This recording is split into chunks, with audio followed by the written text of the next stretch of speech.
Hi everyone, this is a fast recap of the movie The Testers. A German woman moves to a village near Hitler's bunker.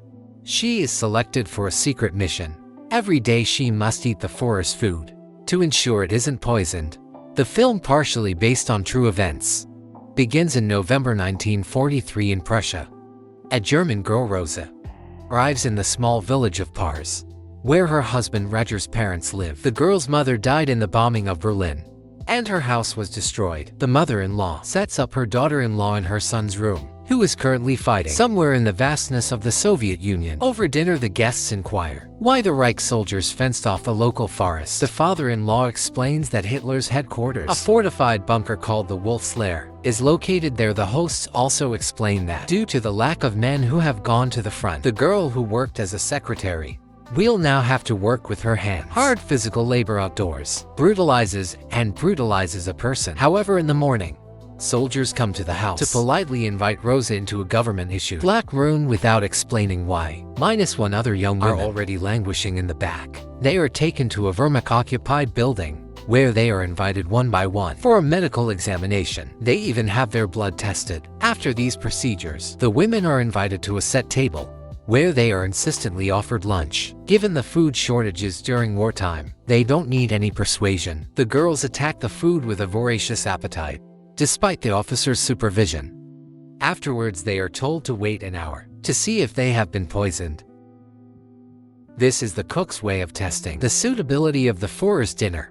The cook himself is confident, but you never know what could happen. The women are stunned by such practicality. One even tries to induce vomiting with 2 fingers, but the officer stops her.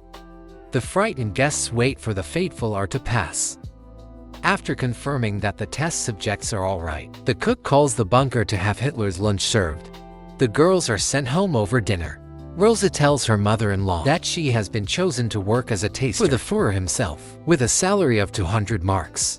A simple matter: eat well and pray that this time no one will try to poison the artist. The next day, the situation repeats itself.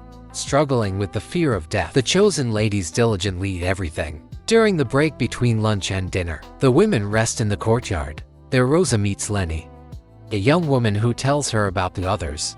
They grew up in the same village and even know her husband. Everyone, that is, except Alfred, who also came from somewhere. Rosa promises to give one of her capital dresses to her new friend, which delights the village girl beyond words. December 1943 arrives. Accustomed to daily meals and no longer afraid of poison, the tasters even converse with Hitler's personal chef. During inspections, he explains why the Führer became a vegetarian. After visiting a slaughterhouse, he was overly impressed by what was happening there, including the pools of blood. Rosa receives a letter from her husband. He writes that he will be returning for Christmas leave. Rosa eagerly awaits his visit. Overjoyed, she even fulfills her laziness promise and gives her one of her dresses. Rosa shares her joy with her colleagues in the culinary business, but they remind her that her husband still has to wait. She decorates the Christmas tree, and in the morning she hears a noise outside. Running out into the snowy courtyard, she sees 2 soldiers. They have brought a letter stating that Gregor has gone missing on the Eastern Front. This news depresses Rosa, who doesn't want to get out of bed. But the Wehrmacht soldiers couldn't care less about her worries. From the Brandenburg Gate, they drag Rosa out of bed and to work to get food, in the name of the Führer's safety. Upon arrival, the girl starts a fight with one of her colleagues. When she reminds her that she warned her about the possibility of a sudden widow, the soldiers drag the girls apart, not forgetting to give them a stern scolding. After which, they return to the table to do their regular duties. But even there, Rosa breaks the rules, grabbing someone else's portion, which is forbidden. If you mix all the dishes and poison yourself, it will be more difficult to determine what the poison contains after lunch. She locks herself in the restroom to cry. Of all her colleagues, only Alfred comes to support her. May 1944 arrives. The Führer has temporarily left the wolf's den, causing the food tasters to have a hard time. On the weekends, Rosa, out of old habit, writes letters to her missing husband, thus pouring out her feelings. Returning to work, the women meet Lieutenant Albert Ziegler, who has been appointed head of the facility. When Ziegler sends them home early because dinner is cancelled, Rosa and several colleagues go to visit one of them. Hey Kate. She owns a store where a young man named Ernst, too young to be drafted into the army, also works during another break. Rosa, on her way to the bathroom, hears music coming from Ziegler's office.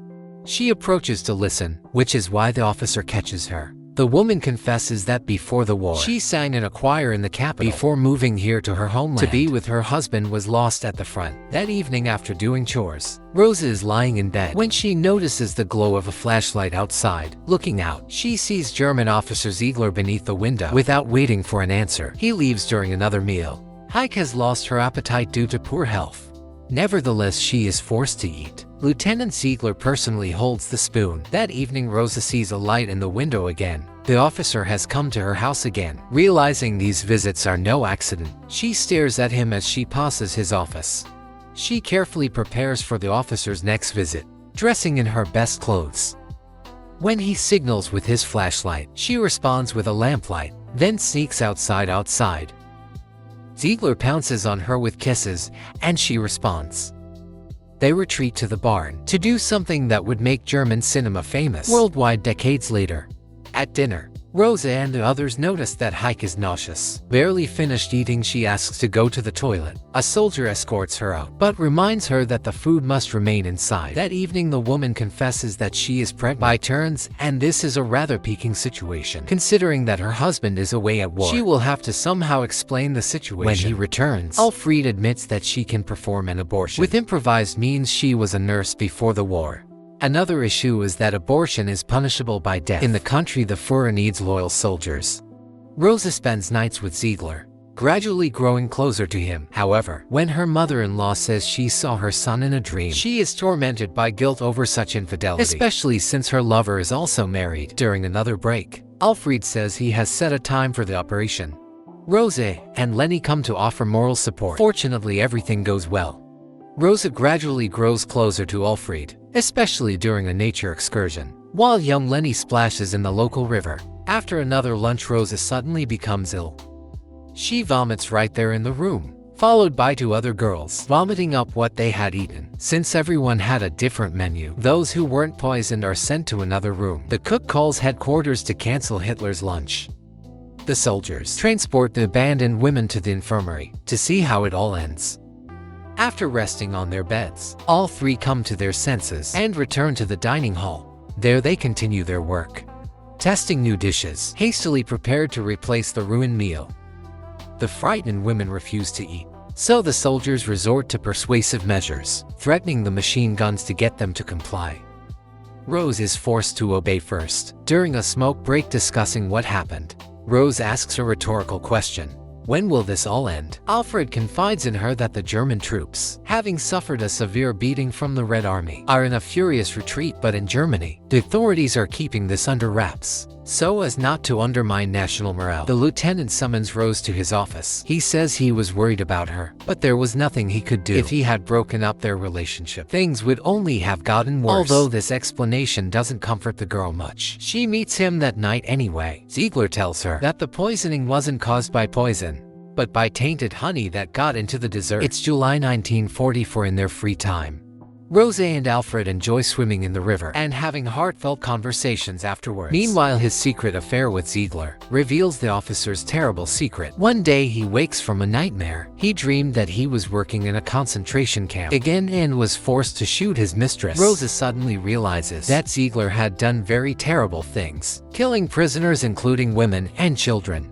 This realization fills her with disgust towards the lieutenant. On the 20th, during a break, the women hear an explosion in the forest. Black smoke rises from the wolf den. Believing it to be a surprise bombing, the soldiers order them to hide in a building and then send them to Avoysi. Arriving home, Rosa learns from her father-in-law that Hitler is dead, killed in an explosion, meaning she no longer has to risk poisoning herself with his dinner. However, that night she hears the radio. Having survived an assassination attempt during Operation Valkyria, the Führer addressed the nation to quell misguided speculation. Following the assassination attempt, security regulations were dramatically tightened. The tasters are no longer allowed to go home. They are housed in the same building where the dinners are held after placing the women in bunk beds.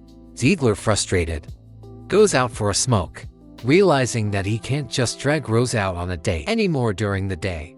An officer summons her, but she says it's over between them. So Sora infuriates Ziegler. He even threatens the girl, but not for long. If anything happens to her, she'll have to explain herself at length. In the autumn of 44, two things happen. November and the Red Army. The atmosphere in the establishment is oppressive. The scale of the impending tragedy bodes ill for the Nazis. They systematically prepare to burn all documents. Defeatism pervades the Tasters' ranks too. Later that night, Rosie can't sleep.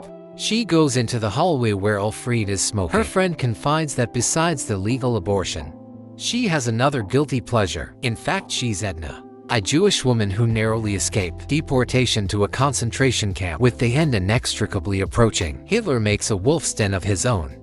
The Tasters are dismissed as unnecessary and allowed to go home as they pack. One of the girls is summoned to an officer later. She never joins the others in the back of a truck. At home, her mother-in-law, having saved the money her daughter-in-law earned, advises her to head inland. She and her husband will wait for their son's return. He remains missing, however. Leaving is problematic. The Wehrmacht has reserved all the trains for its own use, and there are no other options. Dinner is interrupted by the appearance of a German patrol. The soldiers are looking for Elfriede to arrest her for an illegal abortion. One of her friends has finally let it slip. After inspecting the house, yard, and outbuildings and finding nothing, the Nazis, like the Führer's hopes for victory, disappear without a trace into the night. During the day, Rosa returns to the building, where the soldiers are actively burning all documentation. The less evidence, the shorter the sentence. The girl asks Lieutenant Ziegler for help in arranging her a place on a train to Berlin. He asks in return where her Jewish friend is. Her real name has been revealed. He also knows that she knew about the abortion but has covered her up. The officer arranges a date with the girl that night. Rosa leaves the house and runs toward a light in the barn. Ziegler is waiting there. He tells her to report to the station in the morning, introducing herself as a volunteer. He'll put in a good word for her. When he leaves, the girl calls Alfred from the gardening supplies.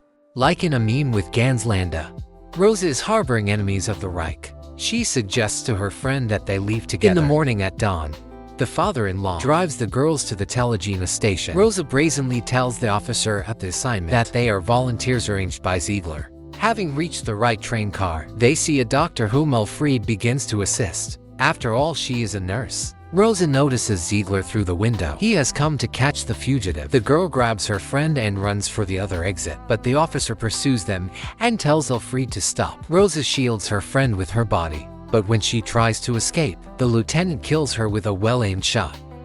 Rosa bends over Alfred's corpse. Mourning her friend, Ziegler tears her away from the corpse to throw her into a carriage of the train, leaving for the capital at the last moment to the rhythmic clatter of the wheels. Rosa looks at her friend's blood-stained hands. The film ends with a brief historical account of Margot Woj, Rosa's prototype, the only survivor of Adolf Hitler's 14 food tasters. Thanks for watching and don't forget to subscribe.